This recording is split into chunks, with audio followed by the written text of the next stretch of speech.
le renseigna Bébert avant même qu'il ne pose la question. « C'est toujours ça, » répondit-il, histoire de lui dire lui aussi quelque chose d'important.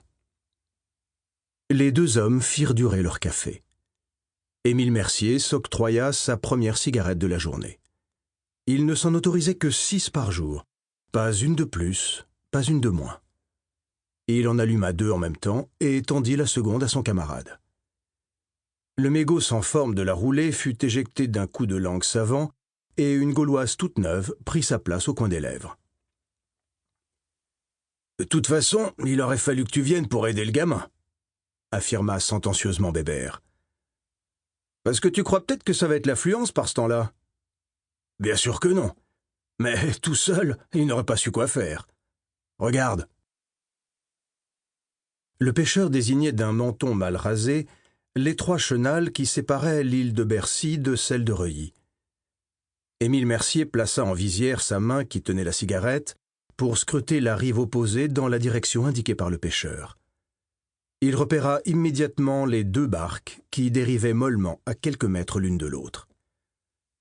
« Bordel de merde !» grommela leur propriétaire.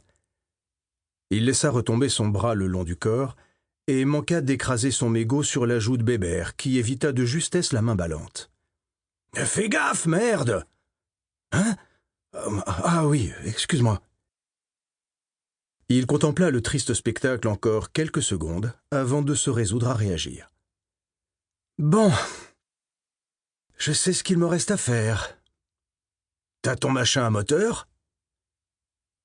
Le pêcheur faisait allusion au petit moteur hors-bord qu'Émile Mercier s'était résigné à acheter quelques années plus tôt, lorsqu'il avait compris que ses forces ne lui permettraient bientôt plus de ramener seuls les rameurs trop maladroits ou les barques abandonnées sur la rive par des clients indélicats. S'il veut bien démarrer, oui. Allez, j'y vais. Je passe te voir tout à l'heure. Pour le blanc ? Pour le blanc.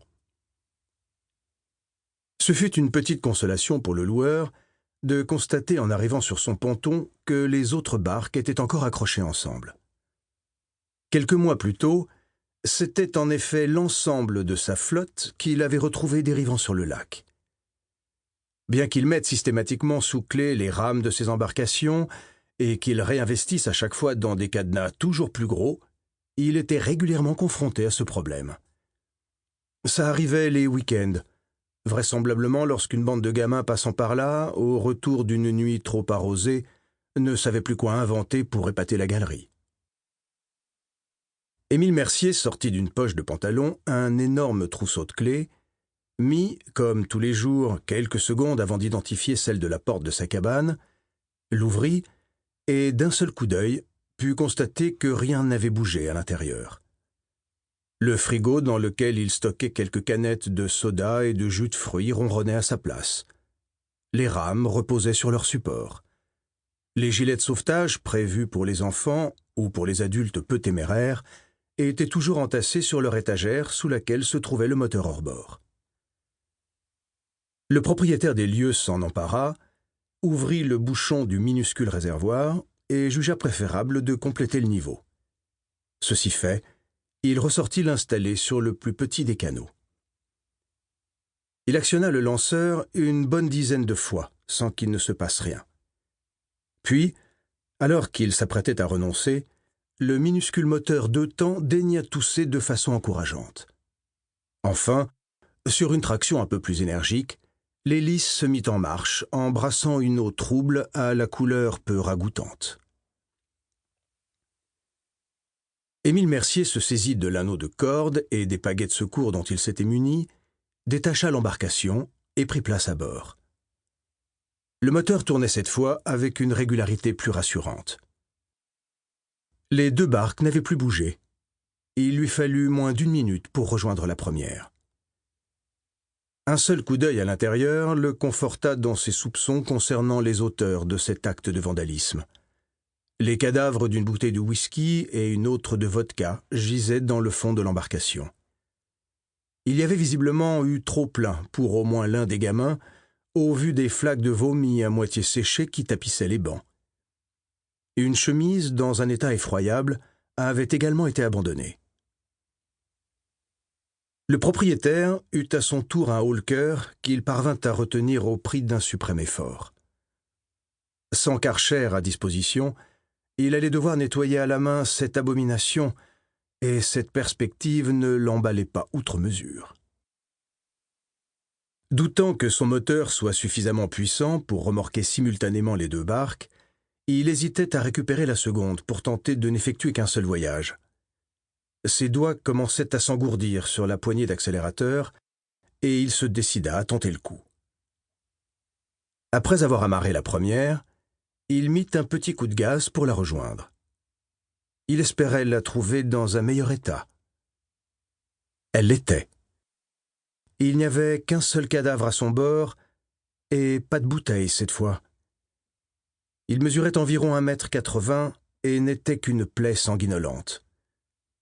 Pour le coup, Émile Mercier ne put rien retenir, et il se vida dans les eaux sales du lac.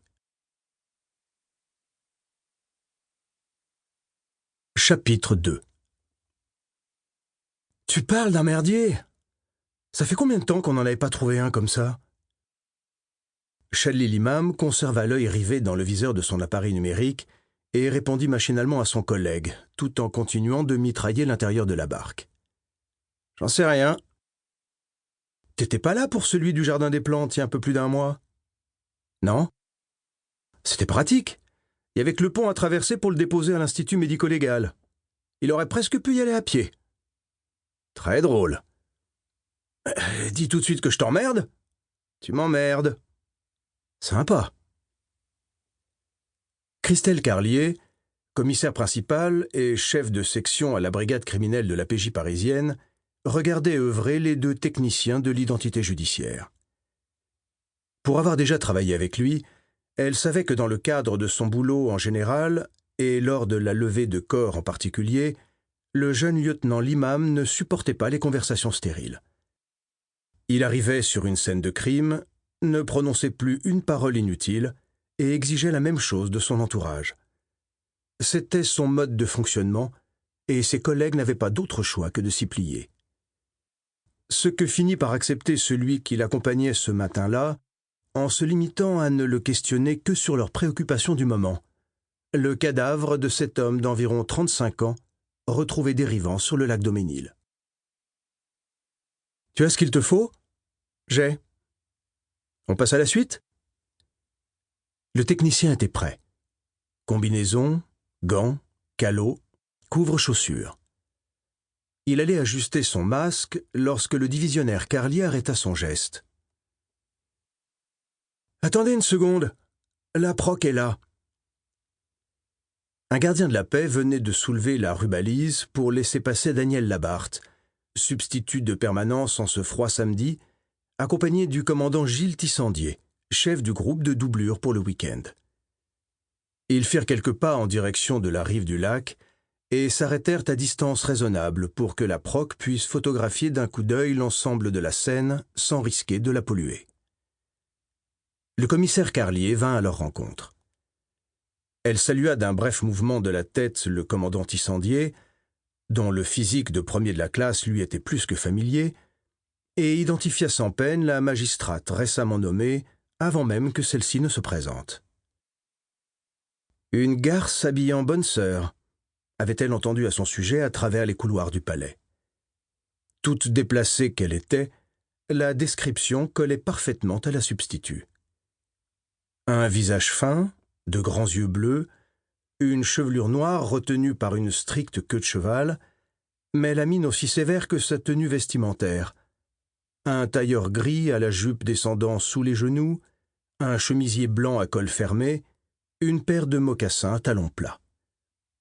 Pas la moindre trace de maquillage et pas le moindre bijou. Elle plut instantanément à Christelle Carlier. Gilles fit de sobres présentations, qu'elles trouvèrent pourtant toutes deux superflues, puis il interrogea le lieutenant l'imam sur ses premières constatations. Sans doute battu à mort avec un objet contondant, genre batte de baseball. Mais difficile d'être catégorique sans toucher au corps. J'aimerais bien d'ailleurs voir arriver le légiste, histoire d'avancer un peu. On allait procéder au premier prélèvement quand vous êtes arrivé. Ça s'est fait ici ? Pour continuer à écouter ce livre audio gratuitement, cliquez sur le lien dans la description et vous pourrez l'écouter en entier sans frais grâce à l'essai de 30 jours d'Audible.